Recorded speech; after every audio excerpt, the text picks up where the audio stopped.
Many Westerners argue that the implementation of Sharia in society would be an abuse to human rights. The banning of individual rights and the enforcement of punishing behaviors are some arguments made by opponents of Sharia. While others claim the implementation of Sharia law would solve societal problems through the abolishment of man-made laws such as human rights, the debate tonight is whether there's a place for Islamic law in Western democracy and how it would help or damage the West. Thank you for joining us this evening here on ABN. I'm Chris Conway, and you're watching Debate Night. We have two special guests debating this question tonight. Would Sharia help the West? I'm honored to introduce David Wood, who will argue that Sharia law would not help the West. David is a teaching fellow in philosophy, a former atheist. David became a Christian after investigating the historical evidence for Jesus' resurrection.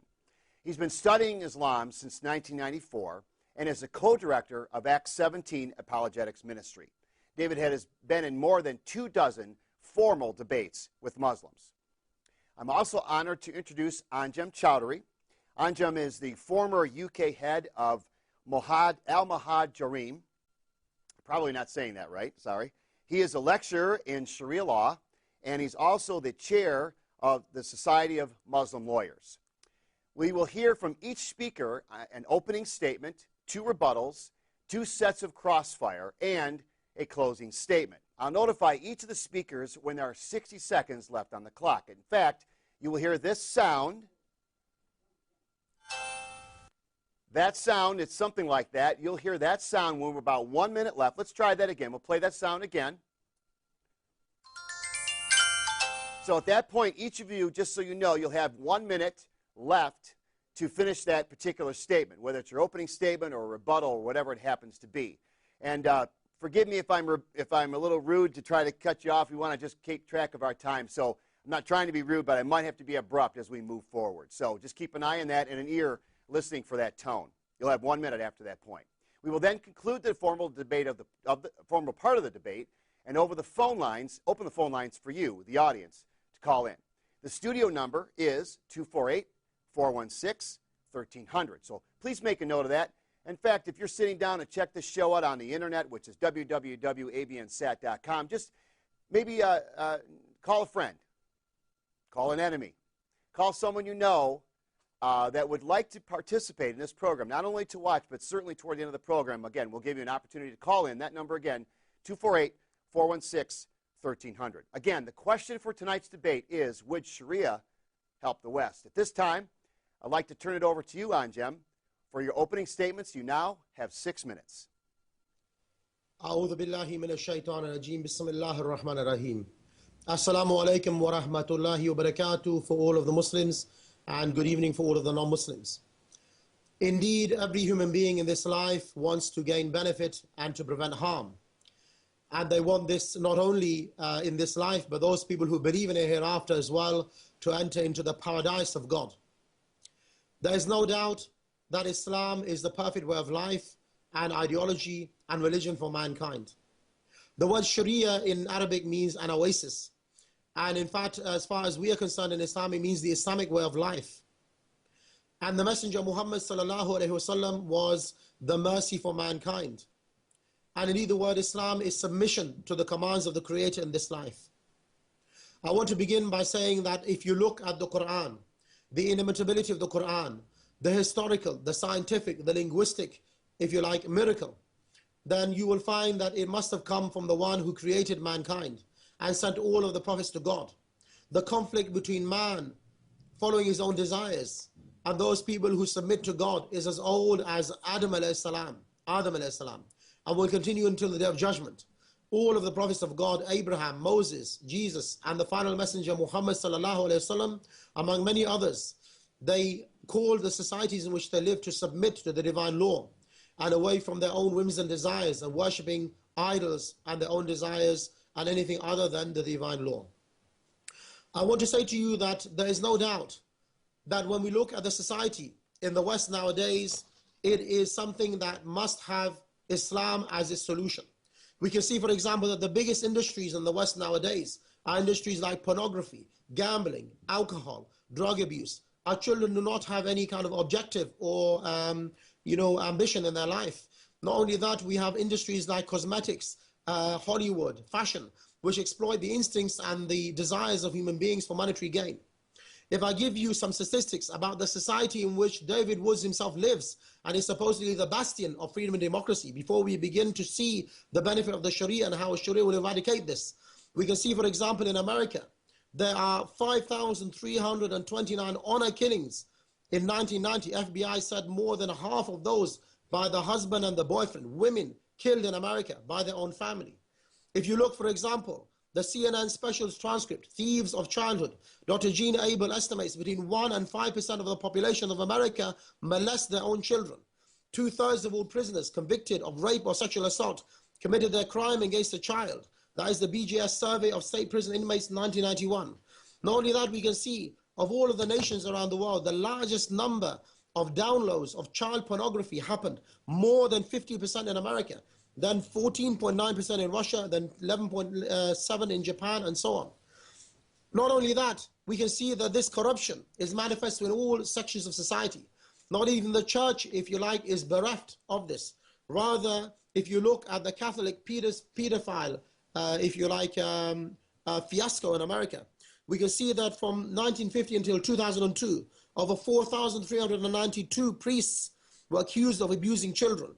The victims, 5.8% under 7, 16% from 8 to 10, 50.9% from 11 to 14, 27.3% from 15 to 17, 81% male, 19% female. As if that was not enough, 4 in 10 nuns in America, Catholic nuns, have experienced sexual abuse. So we see of 85,000 nuns, they experience sexual trauma. That is 40% of all of the nuns. This is according to Nun Stories that you find NCR, the 1st of 15, 1999. Not only that, in their quest for, if you like, equality, we can see that there is no equality in America whatsoever. In fact, in the army, they say 90% of women serving are sexually harassed by their own men. And they say that, in fact, 90% of rapes are not even reported. And this is astounding, if you like, statistic, even in their own, if you like, institution, such as the army. And we can go on in education. 1 in 4, 1 in 5 at college, women experience complete or attempted rape during their college life. Every 2 minutes, someone in America, somebody is sexually assaulted. This is from RAIN 2000 National Crime Victimization Survey. 1 out of every 6 American women have been the victim of attempted or completed rape. In pedophilia, more than half of all rapes of women occur under the age of 18, 22% under the age of 12.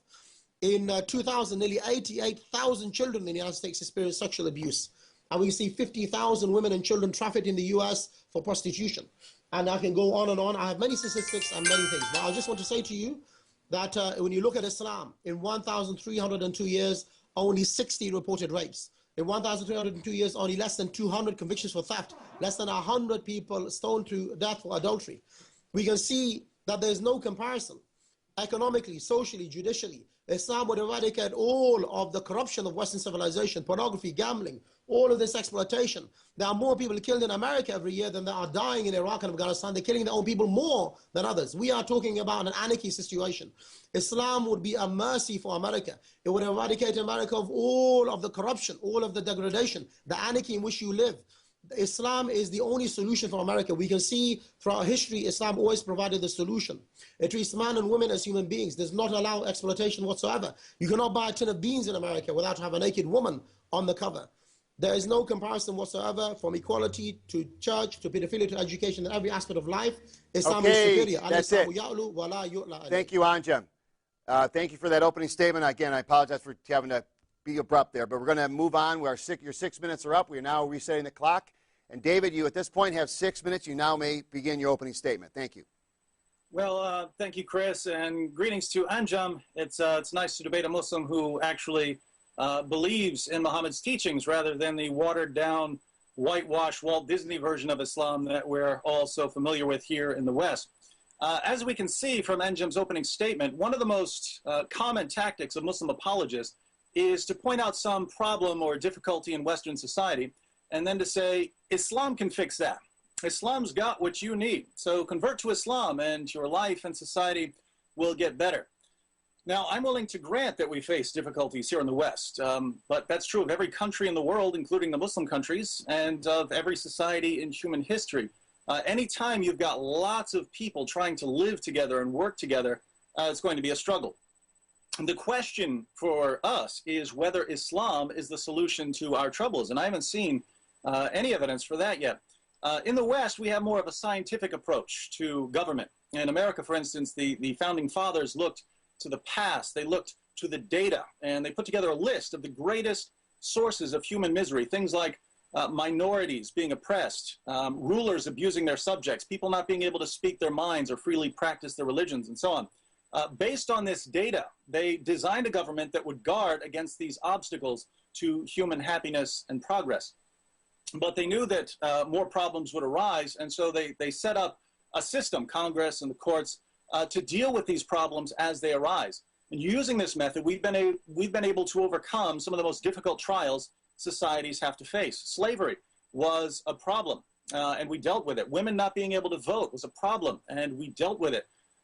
Racial segregation was a problem, and we dealt with it. We dealt with these problems within our system, and history shows that we are able to overcome tremendous difficulties. Is our system perfect? No. But we've become the world's most powerful and prosperous nation, which means we must be doing something right. Now, Anjem believes that Sharia would somehow make the West better. My question is, better for whom? Would Sharia make the West better for women? No. Women wouldn't be able to vote since women are stupid, according to Muhammad, and since there's no democracy in Islam anyway. Sharia would bring back polygamy, along with the unfair, unequal treatment that comes with it. Men would be able to beat their wives into submission under Sharia. Men would be able to have sex with little girls under Sharia. Men would be able to rape their captives and slave girls under Sharia. So women would obviously suffer under Islamic law, which means that it would be bad for more than half of the population. Would Sharia make the West make the West better for Christians? No. Christians are commanded to preach the gospel, which we cannot do under Sharia. Nor can we build new churches, repair old churches, or even wear crosses.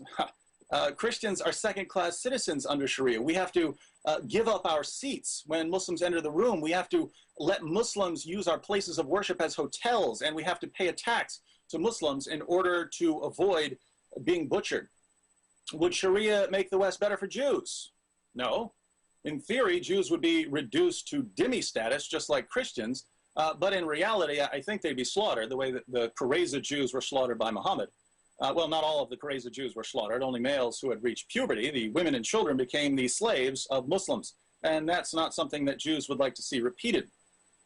Would Sharia make the West better for Hindus or Buddhists or atheists or agnostics? No, they wouldn't even get the dhimmi option. The message to them would be convert or die.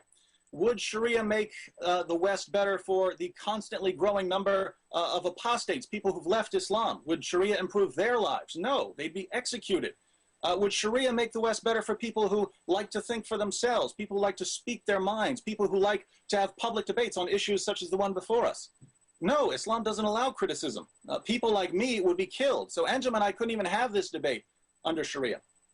And which version of Sharia are we supposed to adopt? Is it the Sharia of the Sunnis? If so, would this be good for the Shias? Or are we adopting the Sharia of Shia Muslims?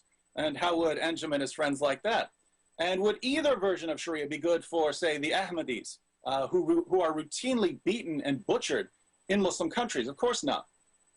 So how exactly is Sharia going to help the West? Who's going to benefit from the spread of Islamic law? Well, I suppose if a man is just dying to have sex with a little girl, or wants to have 4 wives, or wants to beat his wives into submission, or wants to capture some women and rape them, Sharia can definitely help him accomplish his goals.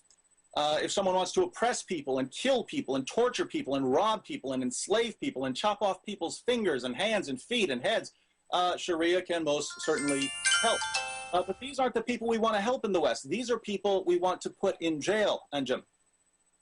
It turns out then that Sharia is a legal system that promotes and justifies immorality and inequality and intolerance and injustice and violence and cruelty and abuse and oppression.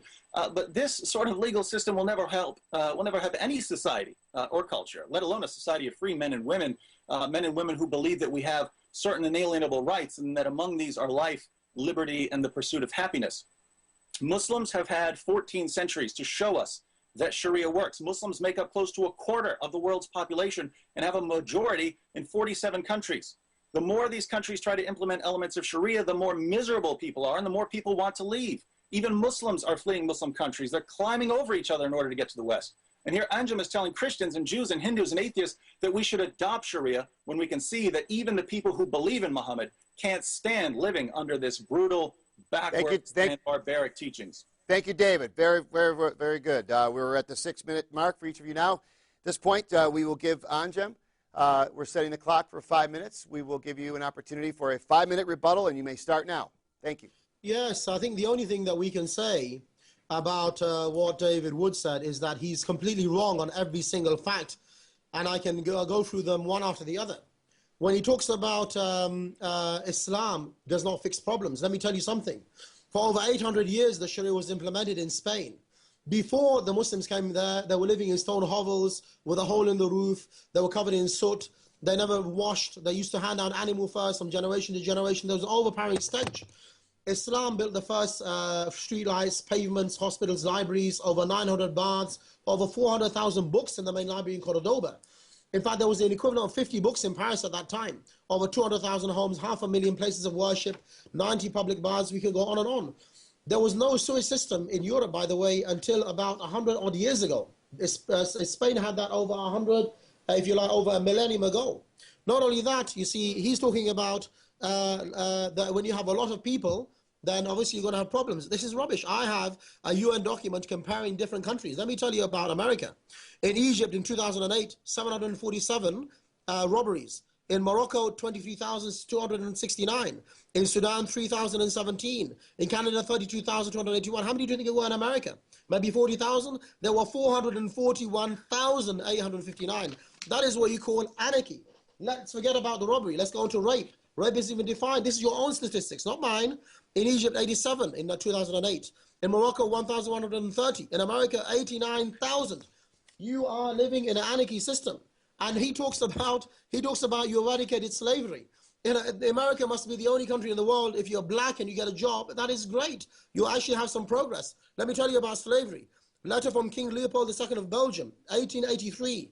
Evangelized the niggers. Yes, that's right, the niggers. So that they stay forever in submission to the white colonialists. So they never revolt against the restraints they are undergoing. Recite every day, happy are those who are weeping because the kingdom of God is for them. That is less than 150 years ago. Pope John Paul II, Archbishop of Canterbury, Rowan William expressed remorse for the church's role in slave trade. And he talks about women. Let me tell you about women. Martin Luther, one of the founders of your civilization, 1483, I think, to 1546 he was. He said, if the women become tired or even die, it doesn't matter because they can die in childbirth. That's what they're there for. Saint Eugene of Hippo, I don't know if he's related to the hippopotamus. What is the difference whether it is a wife or a mother? She's still Eve, the temptress that we must be aware of any woman. I fail to see what use a woman can be to a man if one excludes the function of bearing children. And you can see, you know, McFarland, the great historian, he said, 9 million women, men, and children were murdered in the name of the patriarchal God. That is your history in the church. He hasn't said anything about his statistics, by the way, because he likes to quote misfacts about Islam, and he wants to cover up. I'm talking about current day America and even your history. Tell me your facts if you got them.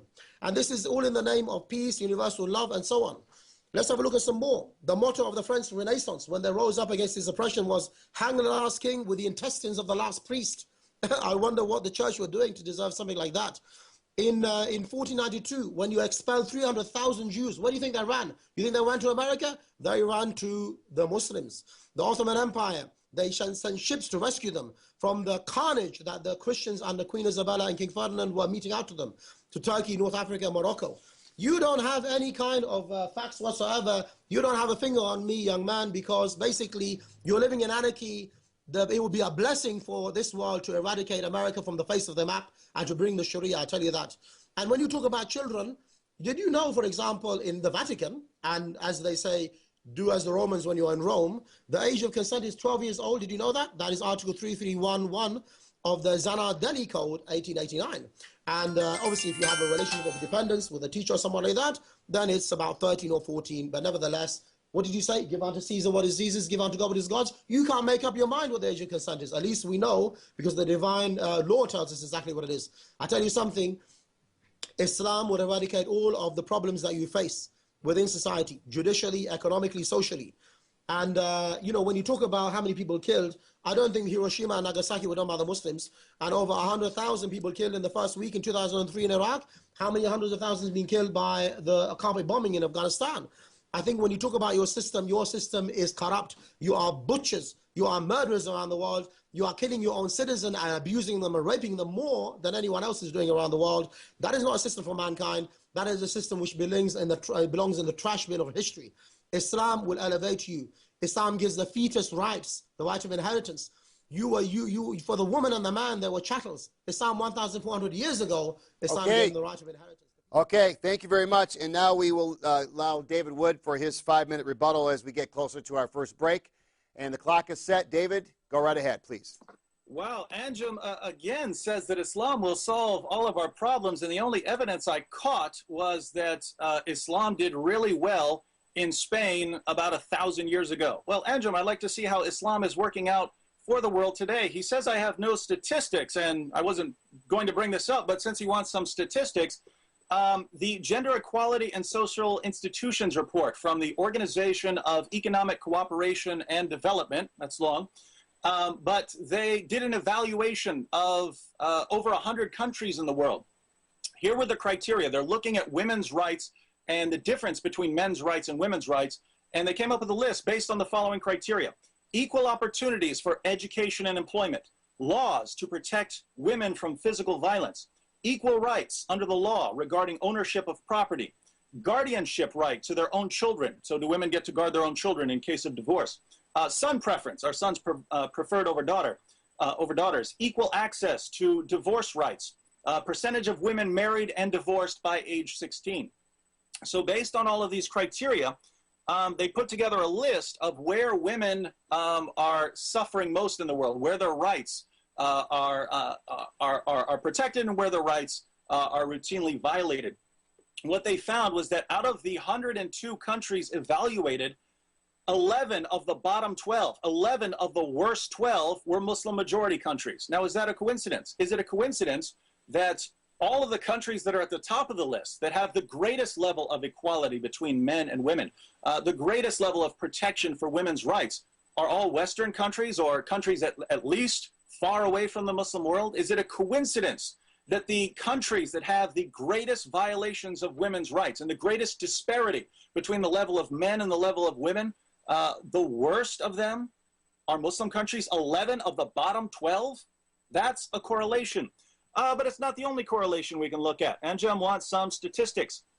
The 2010 Legatum Prosperity Index. This measures the overall happiness of a country based on things like how satisfied they are with their government, how satisfied they are with the prosperity of the country, their financial situation, how happy they are in their country. Let me give you the top 10 list. The overall happiest countries in the world. Number 1, Norway, then Denmark, Finland, Australia, New Zealand, Sweden, Canada, Switzerland, Netherlands, and the United States. Notice something significant about those top 10. No Muslim countries. Let's keep going, though. Anjem wants some statistics. Number 11, Ireland, then Iceland, United Kingdom, Austria, Germany, Belgium, Singapore, Japan, France, Hong Kong. You're getting out of the West now. You're getting outside of the West, places like Japan and Hong Kong. But what don't you have anywhere on the top 20 list of the happiest countries in the world? No Muslim countries. Let's keep going. Slovenia, Taiwan, Spain, Czech Republic, Italy, Portugal, South Korea, Uruguay, Poland. Finally, at number 30, we have the United Arab Emirates, a country that's more and more starting to copy the ways of the West. So what do we have here? In the top 30, you have one Muslim country in the list of the happiest countries in the world. It's a country that's starting to act like Western countries. You have to go much further down the list in order to get to some real hardcore Muslim countries. So number 70, you have Indonesia. Number 74, Jordan. Number 80, Turkey. 83, Syria. 89, Egypt. 92, Iran. 100, Sudan. 105, Yemen. Part of the heart of the Muslim world there. 109, Pakistan. So Anjem is complaining about how awful it is here in the West, and it's just this horrible, horrible place, and yet the evidence shows otherwise, because people from the Muslim world are doing everything they can to get to the West. They're doing everything they can to get here. They want to be here. Why? Because, why? Why, Anjem?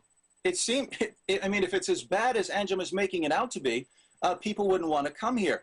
But in fact, the entire world, if we open the floodgates, would come here to the West, because even though there are problems, as I admitted from the beginning, we deal with them within our system. And if you take a woman and say, hey, here you are in the West, someone might sell you makeup, as Anjem complained about, someone's going to sell you some makeup there, or something else might happen. Is that as bad as living under Sharia law, where she will be beaten, where men can have sex with her when she's 6 or 7 or 8 years old? Is it anywhere near as bad as what she would face under Sharia law? No. So any problem at all, Anjem can complain about here in the West is nothing, absolutely nothing compared to what people deal with under Islamic law. Thank you, David. Thank you very much. And we're about to go to our first break. Thank you, gentlemen. We've gotten through the first third of our debate tonight. So we're going to go to break here, but I will make one little announcement. We will, this coming Tuesday, February 22nd, 8 o'clock to 9:30 Eastern Standard Time, Sheikh Omar Bakri Mohammed joins us on Jihad Exposed. The topic is about Egypt in a post-Mubarak era. We'll also discuss the Muslim Brotherhood as well. And then a week from tonight, on Friday, February 25th at 10 p.m., Dr. Wafa Sultan will join us live here in the studio with political analyst Magdi Khilhil and Tawfiq Hamid.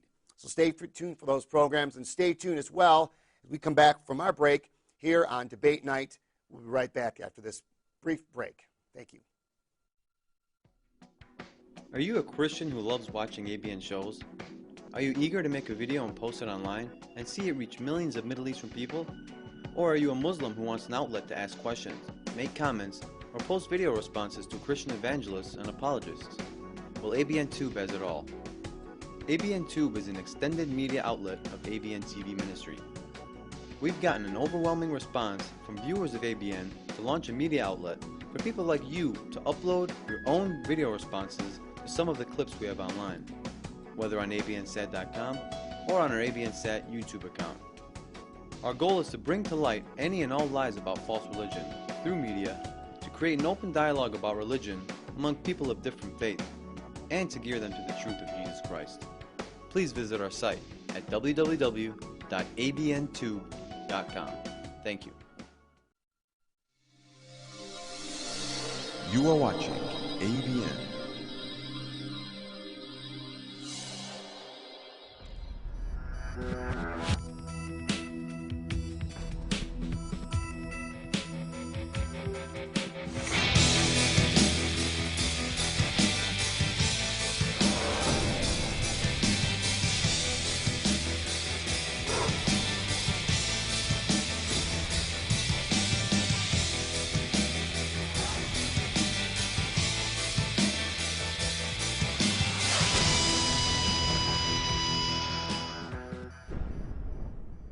Welcome back to Debate Night, and we're going to pick right up where we left off. And at this point right now, we've got the clock set for 5 minutes. And Anjem, you can go ahead and start with your second rebuttal. Go right ahead. Thank you. Yes, I think that David Woods is waking up. He's only got one sheet of paper, and Allah knows how much of that he's fabricated. I gave you so many statistics on the corruption and the degradation of America. Nobody can deny it. And he talks about the way the women are treated. Let me give you a few more. The National Violence Against Women survey said that 25% of women and 8% of men said they were raped or physically assaulted by the current or former spouse, cohabiting partner, or date in their lifetimes. You know what that is? That's about, if there's 200 million, people in America, there's probably more. That is about 8 million men. That is about 80, Mexico stadiums of men being raped by women. Tell me about men being raped by women in Muslim countries. You will never find it. Not only that, they say, he talks about education. Did you know that Fisher, 2000, the National College of Women's Sexual Victimization Study said 1 in 5 or 1 in 4 in college, women suffer complete or attempted rape during their college life. Every 2 minutes, the RAIN, calculation based on National Crime Victimization Service. Every 2 minutes, somewhere in America, someone is sexually assaulted. 1 out of every 6 women in America are victims of an attempted or complete rape. 1998, National Institute for Justice. And, when he talks about lists, let me give you a list. The number of children abused, the number of images downloaded on the internet. 51% America, 14% Russia, 11% Japan, Spain 8%, Thailand 3%. Where's the Muslim countries? I don't think you find them there. And the only reason that we have all of this corruption, by the way, is because you have your own dictators in our countries. You implement your own non-Islamic law, you prop up your own brutal regimes, you bomb us into smithereens, you introduce all of your pornography and all of your cosmetics and fashion industry, you pump them people full of pornography, free of charge, by the way, in Muslim countries. You have to pay for it in America. And then after that, you wonder why there's these crimes emerging. That is because of your own way of life. If we got rid of freedom and democracy, we would not have those problems, and we never had them in our own history. And I can go on about that. Prostitution in America, the US CIA, 2000 study, 50,000 women and children, not 5, not 50, 50,000 trafficked in America for sexual exploitation and forced labor. Somewhere in America, they say a woman is battered, usually by her intimate partner, every 15 seconds. That's a UN study on status of women, year 2000. How many were there in Muslim countries? You tell me. You talk about domestic violence. How come these statistics are conveniently absent? You know very well the more abuse takes place in America than any other country in the world. Because you don't have a system, you have anarchy in America, and there's no comparison. And let me dispel some of the other myths. Under the Sharia, the Messenger Muhammad said, whoever oppresses a non-Muslim or does not fulfill his right, he asks for him more than he can give, I will be against him a plaintiff on the day of judgment. Abdullah bin Umar, one of the great companions of the Prophet, he said, the Prophet said, honor me with the people of covenant, the non-Muslims. The jizya, by the way, is much less than the Muslims pay zakat, and it will be not paid if we cannot protect their life and their honor. Hence, for example, in the time of Umar bin Abdul Aziz and many of the great leaders, they paid back the jizya if we cannot defend them. But the Christians used to fight alongside the Muslims against their own Christians from other countries because they saw the beauty and the justice that Islam gave them. You know, and we can go on and on about that. I mean, there's a lot of fabrication, sadly, about Islam. And, you know, I'd like to say a few of the things that we will, in fact, do. You know, in America at the current time, you have an economic crisis. And, you know, America is going to lose the dollar as the reserve currency. And then there's going to be deflation, and you will not be able to afford a loaf of bread, let alone anything more than that. You know, in Islam, they use the gold and silver standard. And there are many states in America going back to that. In Islam, there will be free food, clothing, and shelter, free electricity, gas, and water for all citizens. That is a situation I think every citizen in America, forget the rhetoric, would want. And they would easily ditch tomorrow what they have already with the American regime and indeed any country in Europe. Socially, the Messenger Muhammad used to invite the men and the women of Medina to consult them. The suffragettes had to throw themselves under the king's horse. Then you got the vote in about 1918. Even now in America, it's a big thing if you're a woman and you have any kind of position, whereas there used to be judges and people consulted. The Prophet consulted his own wife, Salama, in the highest degree in the Treaty of Hudaybiyah before he consulted any of his companions. And we can go on and on politically. There is no salary, so you have no kind of exploitation that the people have nowadays in the Senate and in the Commons, for example, in Britain. Rather, it's well known that Umar bin al-Khattab, the Khalifa, he used to say, are you stealing the wealth of the Ummah, the wealth of the masses? Give it back to the treasury and let us organize the affairs of the people. Even in the judiciary, we can see the maximum prison sentence in Islam is 1 month. For some of the scholars, up to 1 year. You have people in prison in America for 60, 70,000 years. That is a system that doesn't work. You have so many people in prison, you have to make them in the desert. You have to release them. At the beginning of the 1990s, there were 1 million people in prison. At the end of the 1990s, 2 million. At that rate, by about 40 years, all of America will be in prison. We missed the 1 minute warning. I apologize for that, Anjem. But we will reset the clock right now to David, and we've got 5 minutes for David Wood. Go right ahead. Well, again, Anjem is complaining a lot about the West. I did give him statistics that the happiest countries in the world, to a country, are Western nations, and that there is a pattern, there's a correlation. The closer you get to the heart of the Muslim world, the less happy people are. Why? As much as he complains about the West, it must be far, far worse in the Muslim world. That's why people want to leave the Muslim world and come to the West. And anyone who lives in the West, you know this is nonsense. I walk down the street, my wife walks down the street, we do things, we go to school, we teach, we do all kinds of things. All my friends do. We don't get raped. Do these things happen in the country? Yes. But if you walk down the street, what do you find? You find peace, you find prosperity. Are there problems? Yes, again, but that happens everywhere in every society. So this anarchy that Anjem speaks about, I've never seen it. And I live in the Bronx. I live in one of the roughest cities in America, and I have no clue what our friend Anjem is talking about. And so there is this tendency to exaggerate all the problems of everyone else and to minimize the problems in Islam. But remember, the question before us is not, are there difficulties in the West? I granted that from the beginning. The question is Sharia the answer? Would Sharia help? And just think, because I think Anjem is really totally contradicting himself. He complains over and over again about the number of rapes. Open up the Quran and open up Sahih al-Bukhari and Sahih Muslim and Sunan Abu Dawud and see how many rapes you find at the hands of Muslims. What happens when Muslims would conquer an area? Revelation would come down. You can have sex with these women. What about Surah 424? Anjem, what's the historical background for that? The historical background was that Muslims didn't want to have sex with these women because their husbands were there. Their husbands had been captured too. You've got husband and wife sitting there, and Muslims say, oh no, we can't have sex with these women.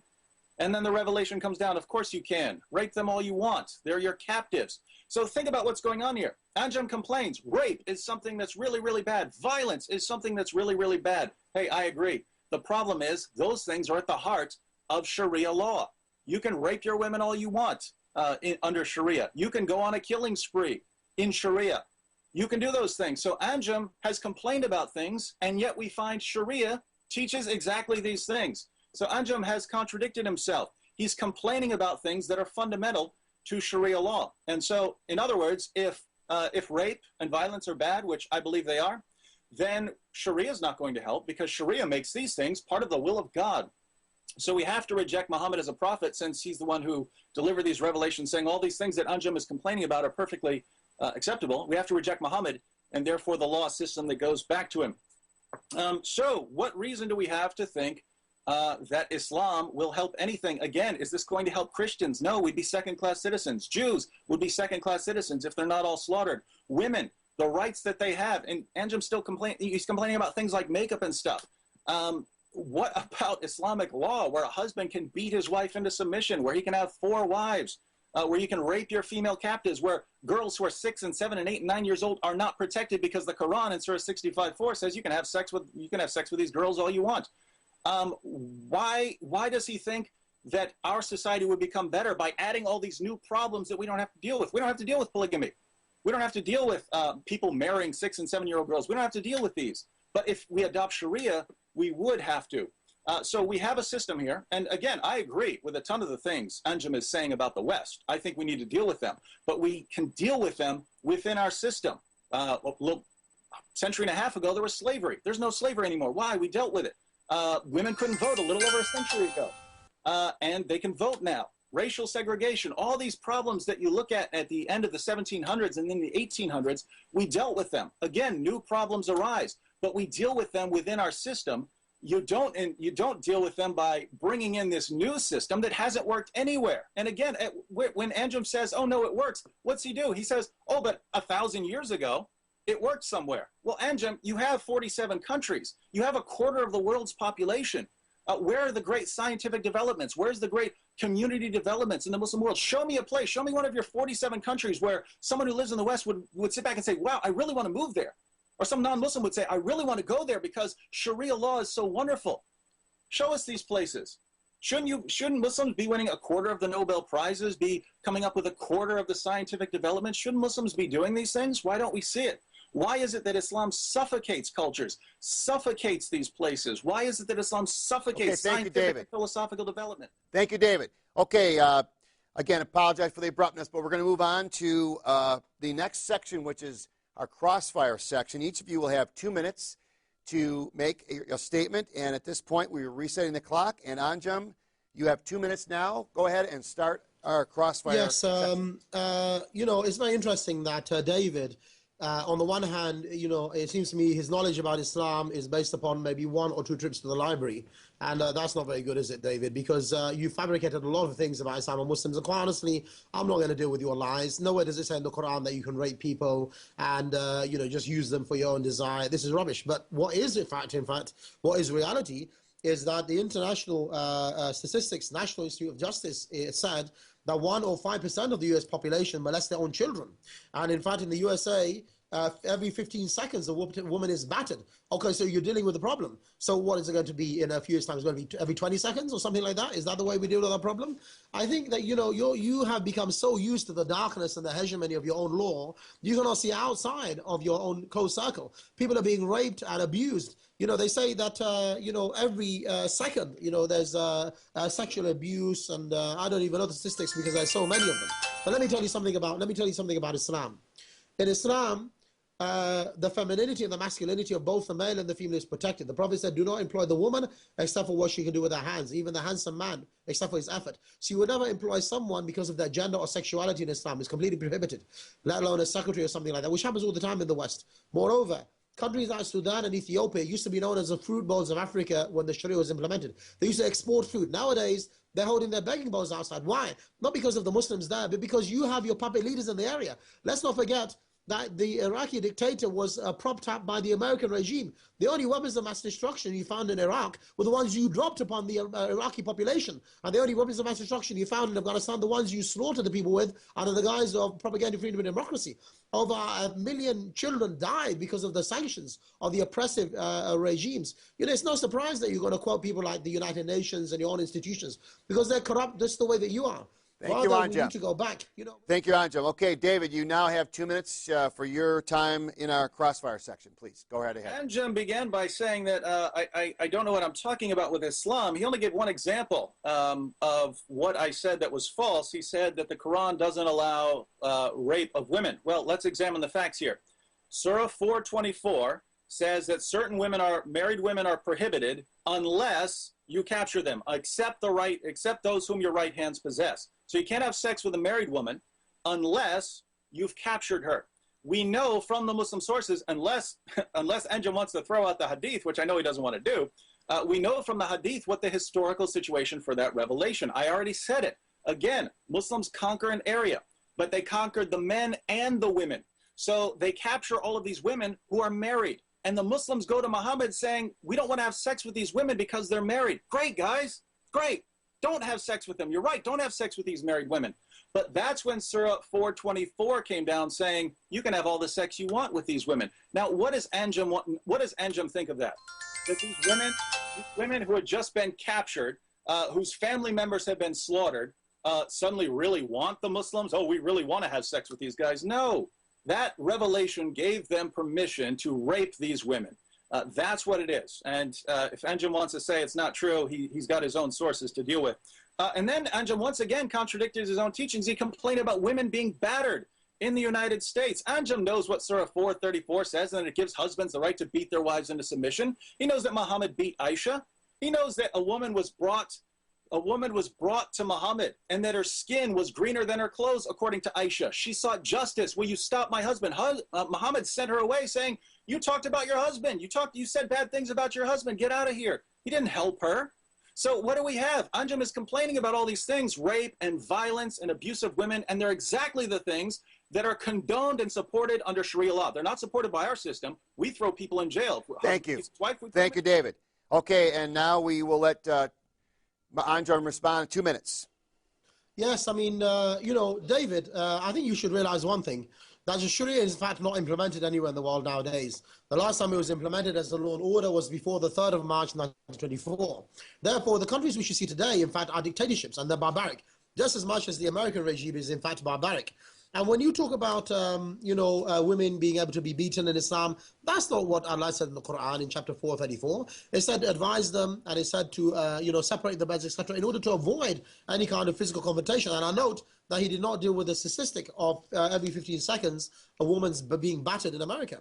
And moreover, when you look at your own history, I mean, he talks about how they are so against slavery, etc.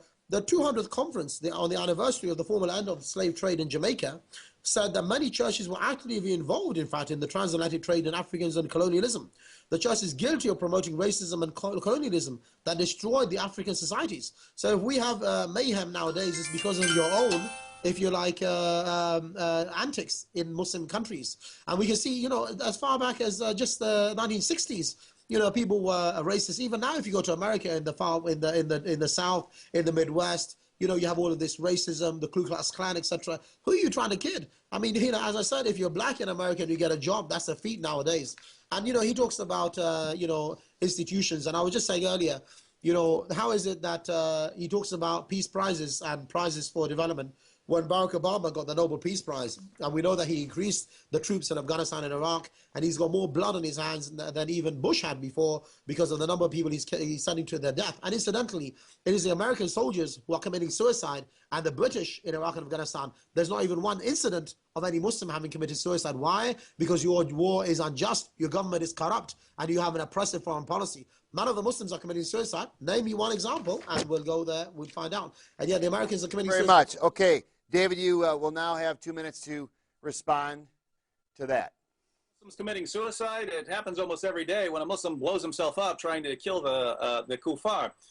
He says Sharia is not being implemented anywhere in the world. Notice when I spoke, I quoted a bunch of things from Islam. So I'm not sure what countries today have to do with what I said in that previous statement. But think about what he's saying. Sharia doesn't work. Muslims have 47 countries and a quarter of the world's population, and they can't get Sharia to work anywhere. Well, if it can't work in the Muslim world, and even Muslims aren't willing to implement it because they don't like it, why would we think that we should adopt it here in the West? It just doesn't make any sense.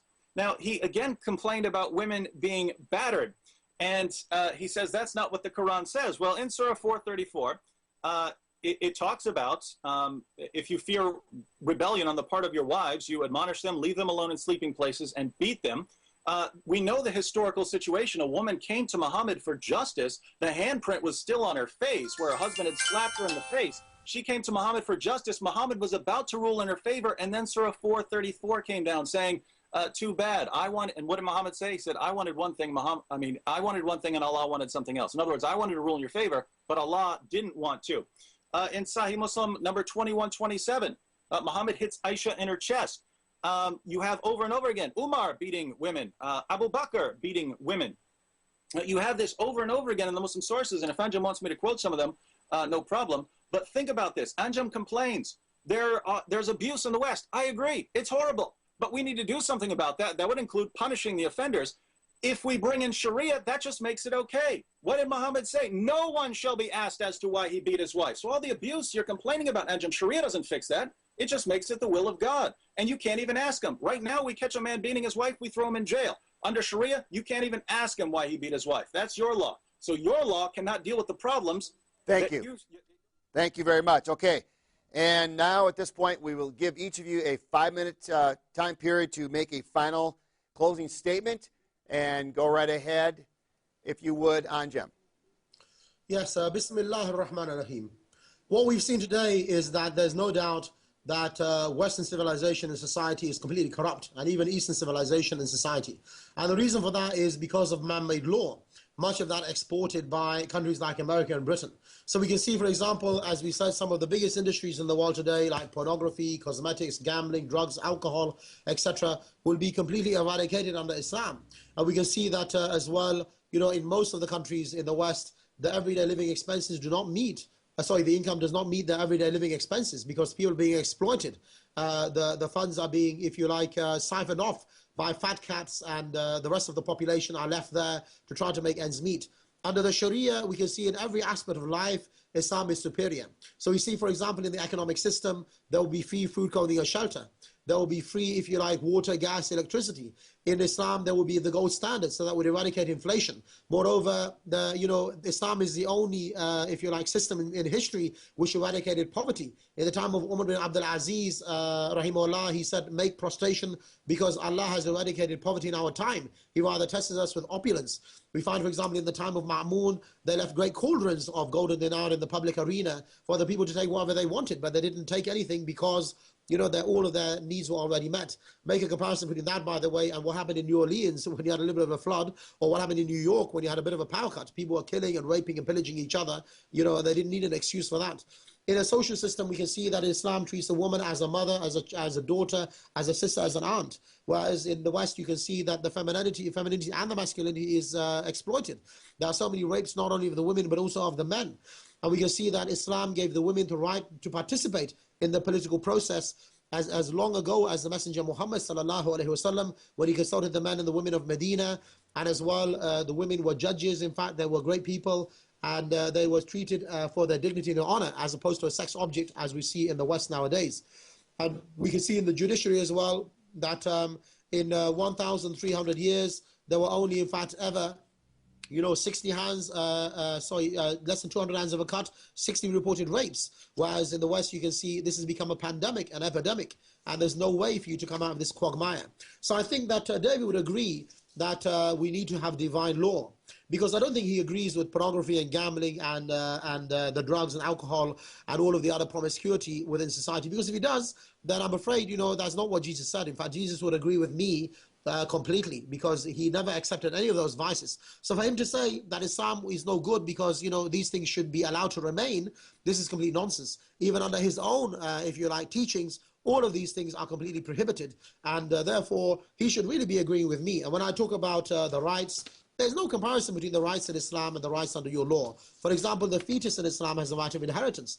Women were treated as chattels, as long ago as 100 years ago. Only in about, the 20th century did women, in fact, have a right of inheritance. We got this over 1,400 years ago. And we can see, in fact, in every single, if you like, aspect, Islam is superior. So we can even see, for example, in the foreign policy, and in the judiciary and the social system and so on. So basically what I would like to say to the people in America and around the world is that if you look at the inimitability of the Quran, you look at the miracle of the Quran linguistically, scientifically, historically, you will have no choice but to accept. The rational mind will have to accept the messengership of Muhammad sallallahu alaihi wasallam as a mercy for mankind.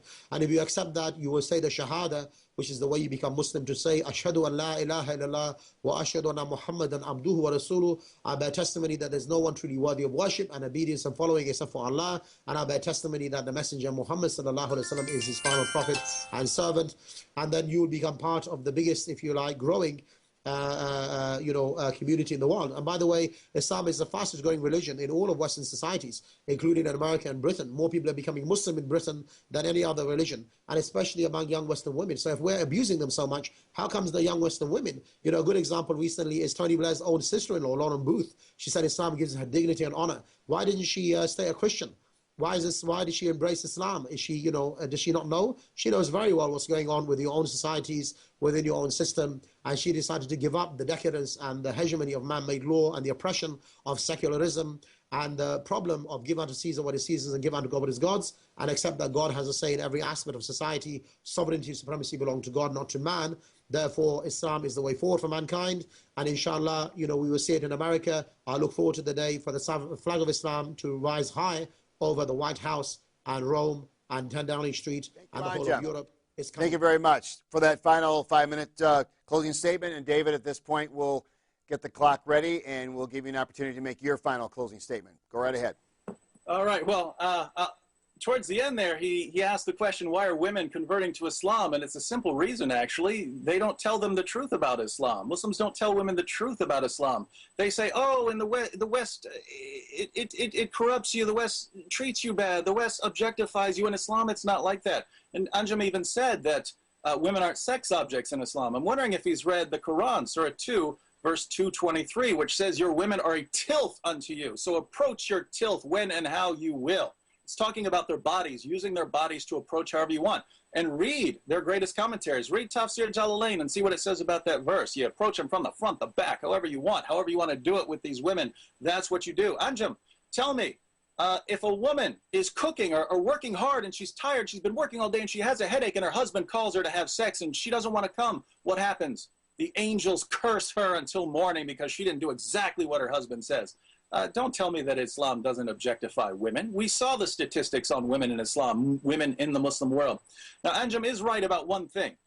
Many people in the West are concerned with all kinds of things like drugs, alcohol, promiscuity, violence against women. But the great thing about the West is that if you don't like something, you're free to do something about it. You're free to start organizations. You're free to start action networks. You're free to campaign and to petition the government. You're free to argue with people and to convince them that you're right. That's how we handle things. In other words, whatever problems we face, we can deal with these problems within our system. Our system allows us, Anjem, to bring about change. The Islamic world stagnates. It doesn't improve. So Anjem tells us, and it's very strange, that we should reject our system, which shows progress, and we should reject freedom and democracy, the very ideals that have brought such prosperity to the West. And in place of freedom and democracy, we should adopt Sharia. But what does Anjem really mean? He means that we're supposed to accept Muhammad as the ultimate authority in ethics and psychology and sociology and politics.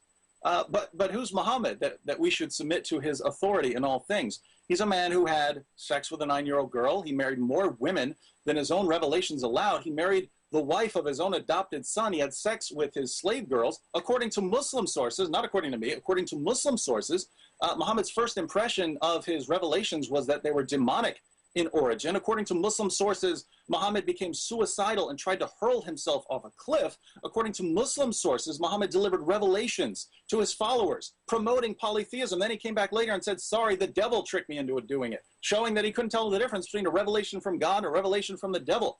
According to Muslim sources, Muhammad was the victim of black magic. That's Sahih al-Bukhari. Muhammad supported idolatrous pagan practices like kissing the black stone and bowing down to the Kaaba, practices which are part of Islam today. Muhammad assassinated people for criticizing his religion. He executed people for making fun of him. He beheaded hundreds of Jews for trying to defend themselves once they realized he was trying to eliminate them. Muhammad started a war with Mecca when he had a chance to live in peace. In Medina, he enslaved thousands of people. He allowed his followers to rape their female captives. And yes, he took the most beautiful captives back to his own tent. Muhammad told his followers that it's okay to beat their wives into submission. And we know from Sahih Muslim that he beat Aisha. Muhammad told his followers that women are stupid and that their testimony is worth half that of a man. Muhammad tortured people for money. He supported his religion by robbing people. He preached a message of violence and oppression and cruelty. And he taught his followers to believe in a God who loves only them and no one else.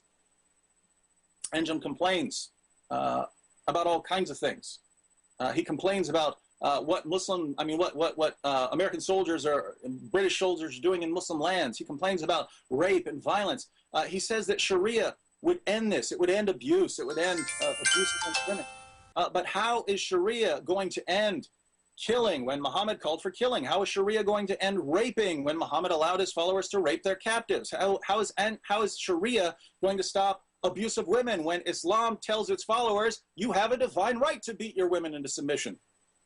What Anjem really means is that Sharia will keep people out of his business and out of the Muslim world. He doesn't mean it will end these practices. He just means complaining about this might help someone convert to Islam and might keep people from doing something in Muslim lands. And so this debate shows us the essence of Sharia. The heart of Muslim ethics is hypocrisy and inconsistency and double standards. You can do just about anything you want to non-Muslims. You can kill them, you can rape them, but you better not do anything to Muslims, or Anjem Choudary is coming after you. Okay, David, with a few seconds to spare, thank you very much, gentlemen. We've gotten through our debate portion. At this point, we're going to be going to our break here, but you know, I'm not hearing any phone calls. I'm not hearing the phone ringing. This could be a great opportunity for you to pick up the phone right now and call that number, 248-416-1300. We will be taking calls after we get back from the break, which is coming up here. You can also email us your questions anytime at debate@abnsat.com. Continue to know, too, that we do have a ministry here. We do rely on your support. We appreciate the fact that you're watching. Hopefully you'll be calling in. But we certainly appreciate any financial support and certainly always your prayers. So continue to consider that. We're going to go to break here, but just to let you know, we have open lines right now. So again, 248-416-1300. And the question would be, the topic for tonight, would Sharia help the West? So you've heard the discussions, you've heard the debates. Now it's your turn to be heard. So give us a call, 248-416-1300. We're getting ready for those questions and those comments. Please give us a call, and we'll be right back after this break.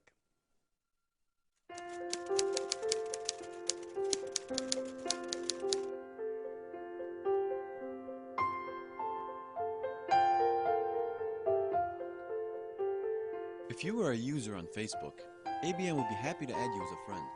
Simply search ABNSat and add us as a friend. After doing so, send and we will approve your request. ABN loves to add new members, so find us and we hope to see you soon.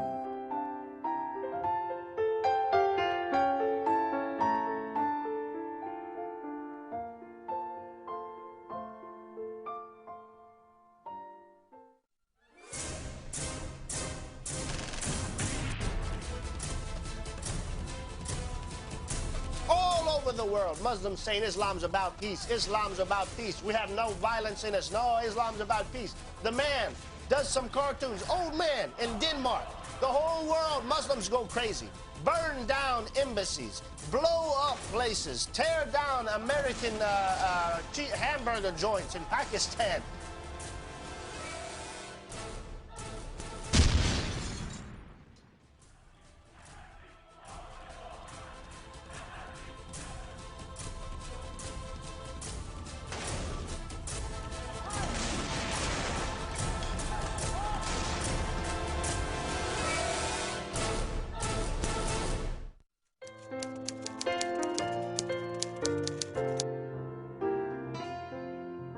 If you have any questions, please visit our website at www.abnsat.com. Under the Webcast tab, you can view ABN's live streaming channels like Jesus or Muhammad, Youth TV, Apologetics, and more. We also encourage you to donate to our ministry. To do so, click on Donate to ABN under the main menu, then click on Donate button to make your donation. ABN greatly appreciates your help.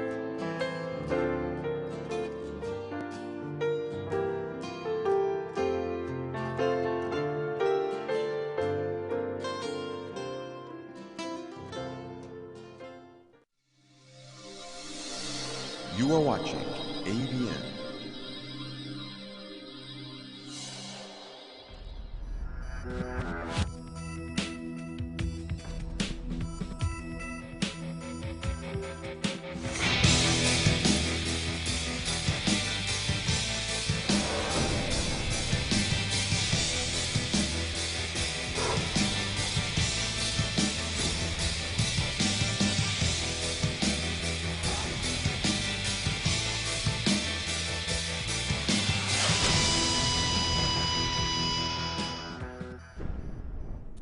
Okay, you have responded, you've made the calls, and we are ready now to take our first caller of tonight. And at this point, we are ready. And just to let everybody know, we're going to make you stick with one question. We want to move on. We want to make sure that we have as many people as we can to get through our question portion. So go right ahead. Tell us your question, sir, and who is it directed to? Yes, hello? Hello. Yes, hello. Thank God for this debate that it's run in the West, Yes. not in Pakistan or Saudi Arabia. Otherwise, David Wood's head will be chopped off. That's a proof for the Sharia that Mr. Anjem is talking about. My question to Mr. Anjem, if Sharia law is compatible with life, why the Muslim countries doesn't take these Sharia law and implement it there? And I give you an example for Saudi Arabia. It's run by the King Abdullah, and there is no kingdom in Islam. It's only Khalifa that who should run the Muslim Ummah. So this is a proof that Sharia is not even compatible with Muslim countries. Second, Mr. Anjem said that Just one question. Put the statistics about Just one question. Let Anjem answer that question, please, sir. Thank you very much. Anjem, go right ahead. Yes, this has a very simple answer, in fact. The Sharia was implemented for over 1,300 years, from 622 until 1924. And it wasn't, in fact, the Muslims who dismantled the Sharia. In fact, the British and the French, they occupied the Ottoman Empire, and they forcibly removed the Khalifa, sent him to Malta, and put in place a secular regime.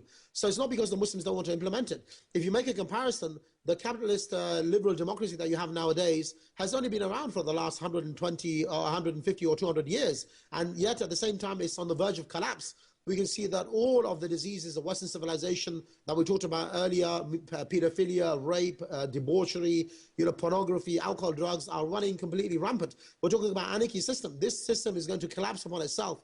it needs Islam to lance this pus-filled boil, which you call capitalism, and the way that it looks nowadays. And it's only a matter of about 87 years, but Islam is coming back. We can see the Muslims rising in Muslim countries. And then when you establish the Sharia, don't worry, we will establish the Sharia as well and liberate you from the shackles of man-made law, even in America.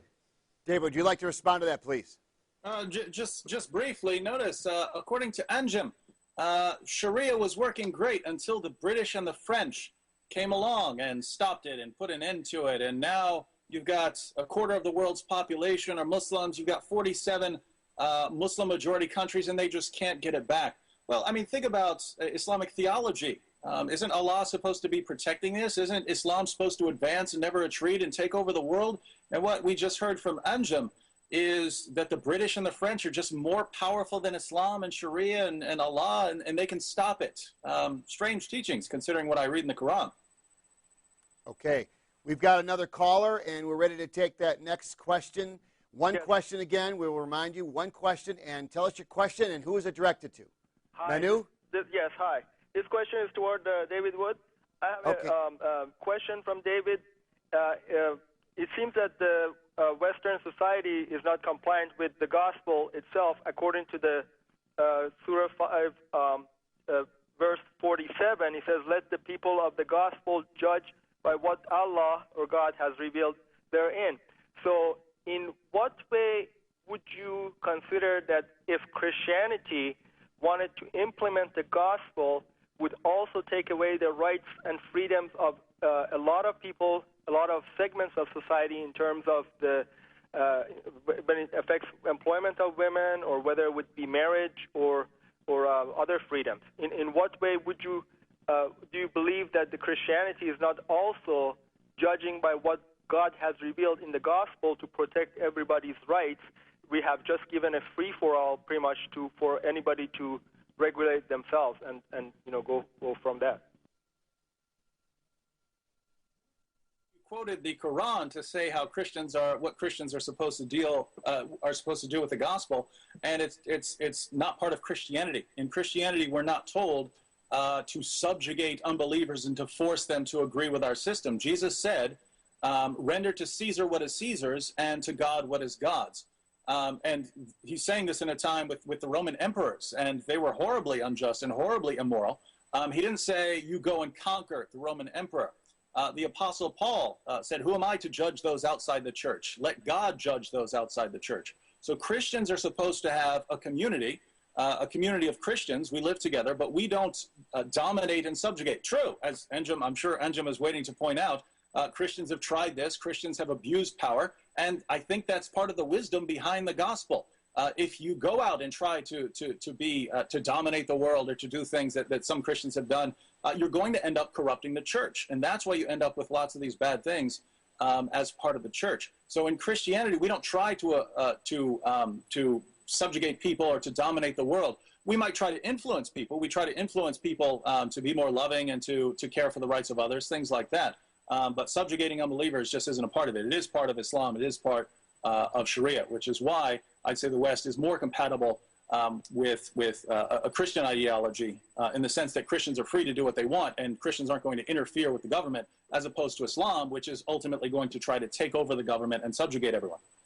Okay, Anjem, you can respond if you'd like. Yes, it's very convenient for David to say the Christians are not going to interfere, because he doesn't have a solution. Christian has no economic policy, no judicial policy, no foreign policy, no ruling system, no social system. When it was implemented, we can see what happened. It was under Christianity, in fact, that, all of the acquisitions took place. If I want to quote something, the Christians were against knowledge. We can see, for example, the church set up religious courts to counter the rise of the intelligentsia. In 1415, John Huss was burnt in Constantine, and even his student, Jerome, in 1416. We can see, for example, that under the Spanish Inquisition, that in 1486 in Toledo, 750 men, women, and children were marched in the parade of shame, and they were convicted twice, and those convicted twice were killed. Synagogues and masajid, etc., were burnt to the ground. We can see that when Christianity was implemented, if you do not worship the Christian God, if you use medical, methods not authorized by the state, then you would be killed. So we can see that when Christianity had any kind of power, which in fact, I think deep down, David hopes that it does have some kind of a say within society. It was so oppressive towards the society that your own people rose up against it and eradicated it from the face of the earth. Not an outside power like the French and the British, but the Christians themselves. And for your information, just one last point, mass killing of people, mass murder and genocide is not a new phenomenon. That is precisely what the Catholics were doing to the Protestants and burning them at the stake, in the Dark Ages, and they're called dark because of the hegemony of Christianity. Okay, we're going to move on to the next question. The next caller, you may go right ahead, sir, and make your question known to us, and who is it directed to? It's directed to Anjem, but I'd like David to respond. And very quickly, this is regarding the statistics that Anjem quoted, and it's very convenient that he can quote United Nations statistics, which is supposedly, according to him, a corrupt organization influenced by U.S. It seems like U.S. is very self-evaluative and honestly self-evaluates itself, whereas when it comes to the Muslim nations, it seems to have United Nations should have actually shown a bad light. Being a corrupt organization, it did not show the statistics otherwise. But Anjem is very inconsistent because he comes back and he says these are ruled by dictators and they suppress the Sharia over there. Apparently, the statistics was very much in his favor. David, I think you should respond to that once Anjem responds to this. Thank you.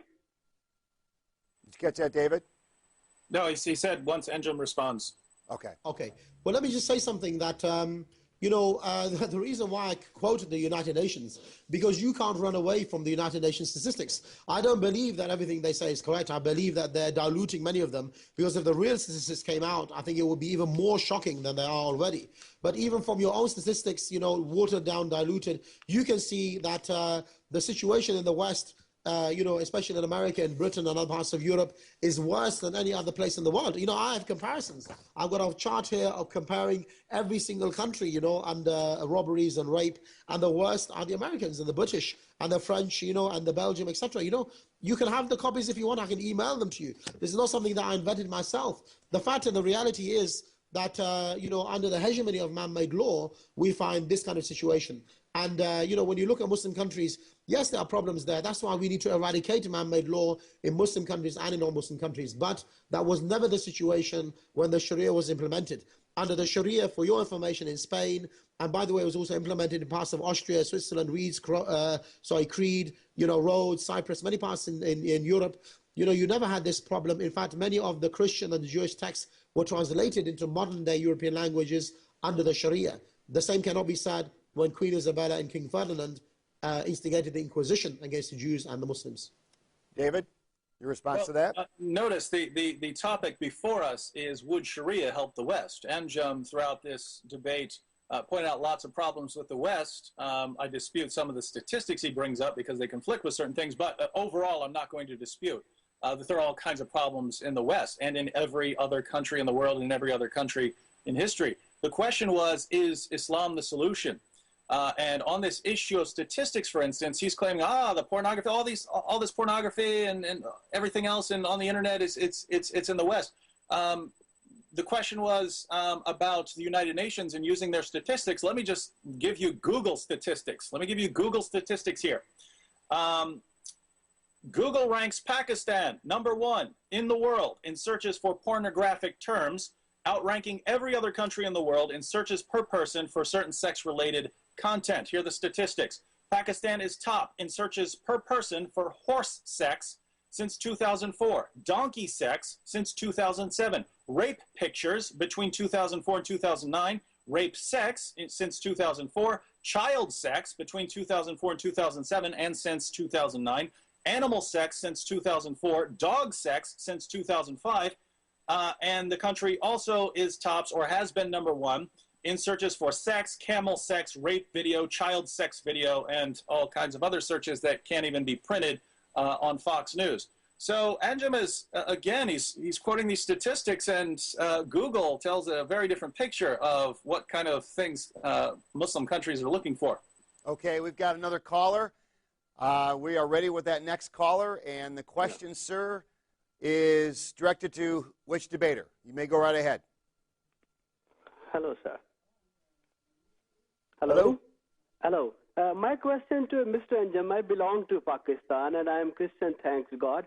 My question is, when he talks about Sharia, which Sharia? The Sharia Hanafi, Maliki, or which Sharia he's talking about? Because all Muslims, they are not agree on one Sharia. Okay? They all have different. In Pakistan, when they kill each other because of they have different kind of Sharia. Okay.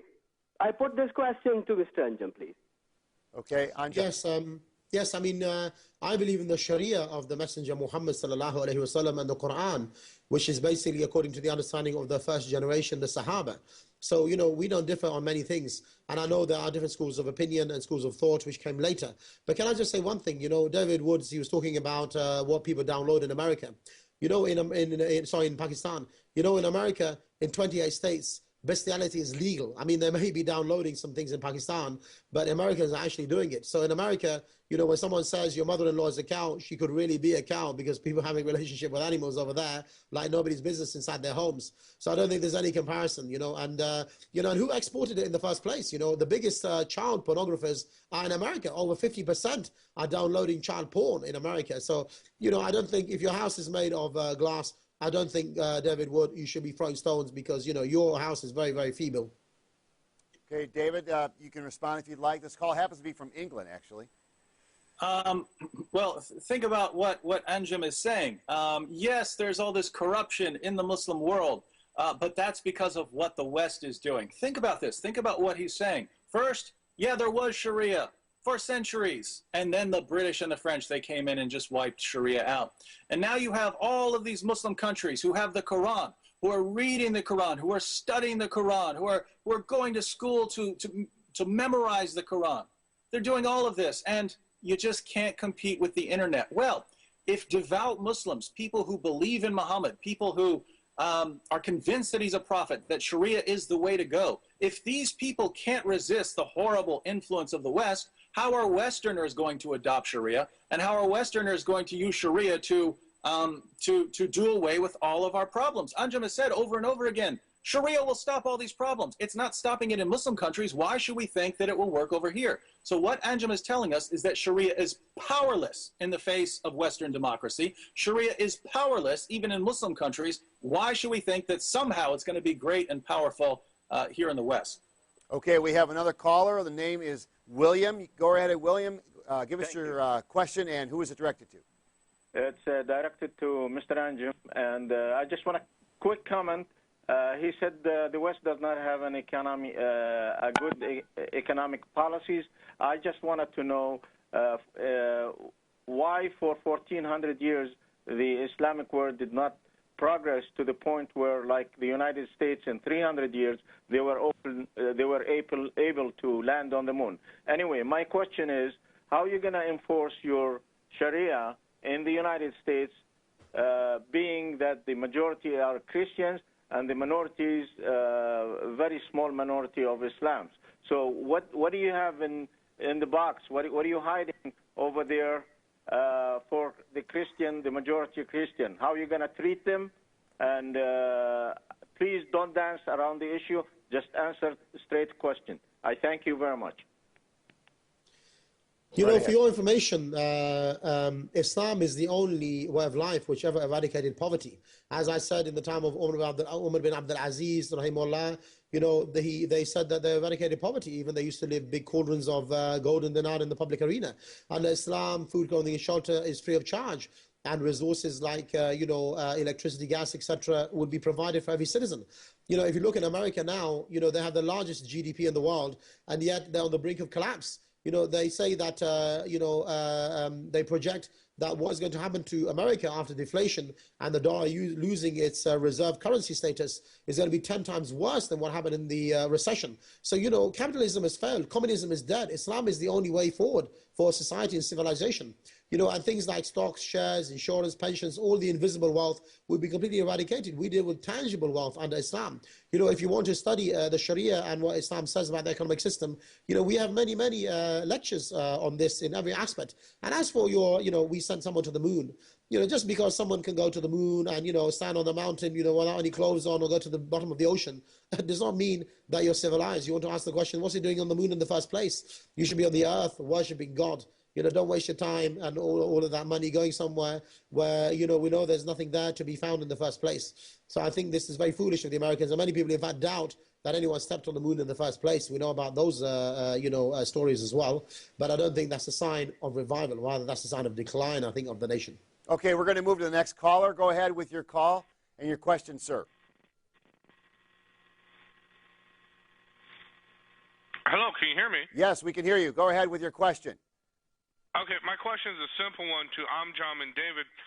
What would happen to me as a kufar, as a dhimmi, under Sharia law, if I was to have a pig roast and invite all my friends over and just have a good time, have a celebration, have a pig roast? That's my question.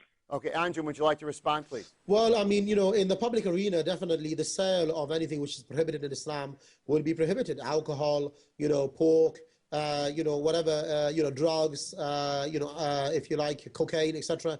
All of these things which are an anathema to anyone with good taste and good sense would, of course, be completely prohibited because Islam is a mercy for mankind.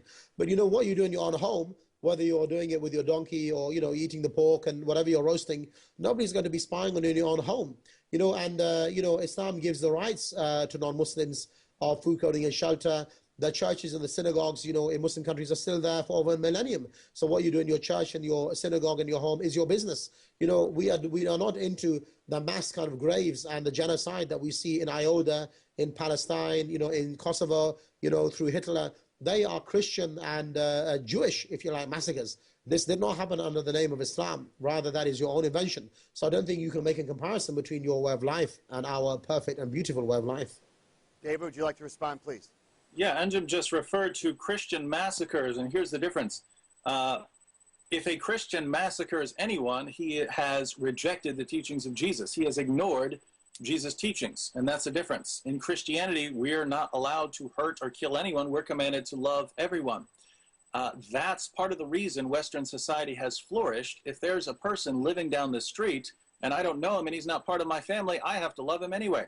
And so we care for one another. I'm not saying everyone does. I'm saying that's what we're commanded to do. We are called to a very high standard. Do we live up to that standard? We often fail. But we're called to a very high standard. But when a Christian commits atrocities, he's going against what he's commanded to do.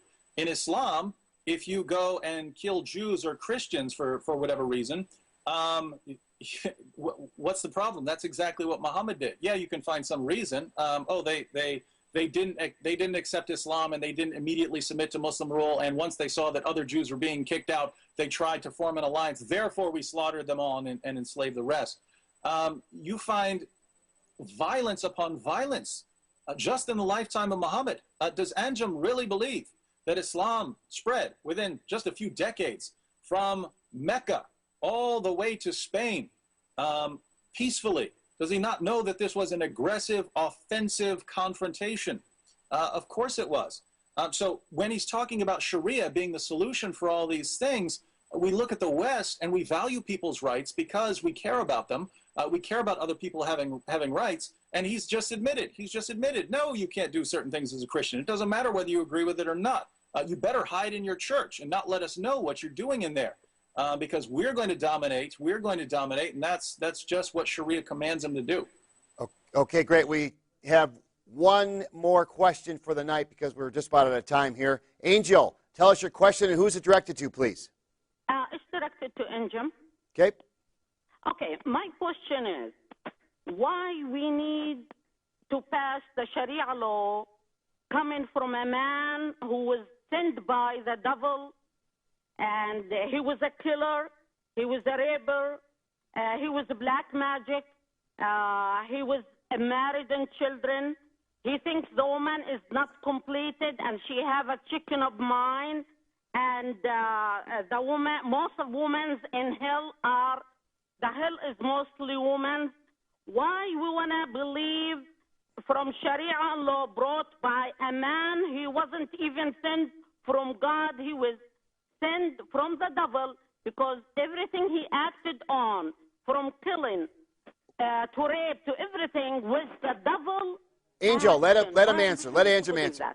Yeah, you know, I think what this lady is doing is she's looking at pictures of Obama and Bush and attributing it to the Messenger Muhammad sallallahu alaihi wasallam.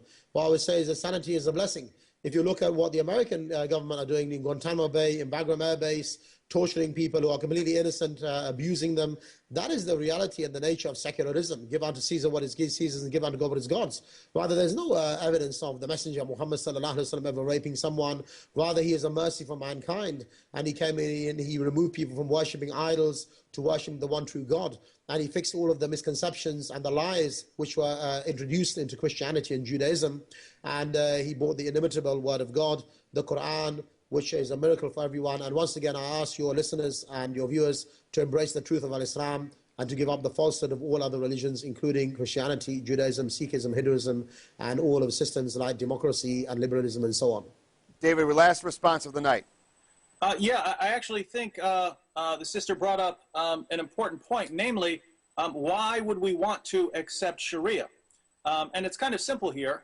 We look to the Muslim world, we look to those 47 Muslim countries, there's no place that we'd want to live or that we'd want to imitate in order to make our society better. So whatever problems we have over here in the West, we'd rather deal with them according to the system we have rather than adopting the system of all these countries where people are fleeing in order to get to the West. So if we look to the Muslim world, we don't see any reason to adopt Sharia. If we look to Muhammad's teachings, what he taught about raping captives and having sex with young girls and beating wives into submission and violence against unbelievers and all these things, we don't see anything there that would draw us to them. We don't see anything there we say, aha, this is beautiful. This is something we want to imitate. So there's nothing in the Muslim world that we would want to copy as far as Sharia goes. And there's nothing in Muhammad's teachings that we would want to imitate. So the question at the end of the day is there a reason to believe that Muhammad is a prophet? So she offered many criticisms of Muhammad. And I think that is the only route to go. You'll never attract people to Sharia by telling what Sharia teaches. And you'll never attract us to Sharia by giving examples of it. You can only draw people to Sharia by saying, look, whether you like it or not, Islam is true, and here's the proof. And Anjem has said in the past that he's willing to debate that, and I know that Sam and I will be at ABN next month. So if maybe if Anjem wants to get his partner, Sheikh Bakri, I'd love to discuss that issue to see whether he's got any other reasons for us to believe in Sharia, namely evidence that Muhammad did come from God, in which case Sharia would be true, whether we like it or not, and even if we find it absolutely repulsive, as I obviously do. Gentlemen, thank you so much for this opportunity to go through the 90 minutes here on this live debate on abnsat.com. Again, we appreciate your input, and certainly the debate goes on. You know, this is a live show, but this is a live debate. The questions continue to be active and alive as the debate continues, not only on this program, but beyond this program and even before this program started. But we're glad that you were both were part of this program tonight. And thank you for everyone out there for calling in and tuning in to tonight's show. Continue to support our programming and call in and tune in and watch the programs that are coming on. We have our website, again, www.abnsat.com. Continue to pray for us in this ministry here. Continue to support us, think about us, continue to be in contact with us. Thank you so much. God bless you for being a part of the show. Have a great weekend, and we'll see you next time.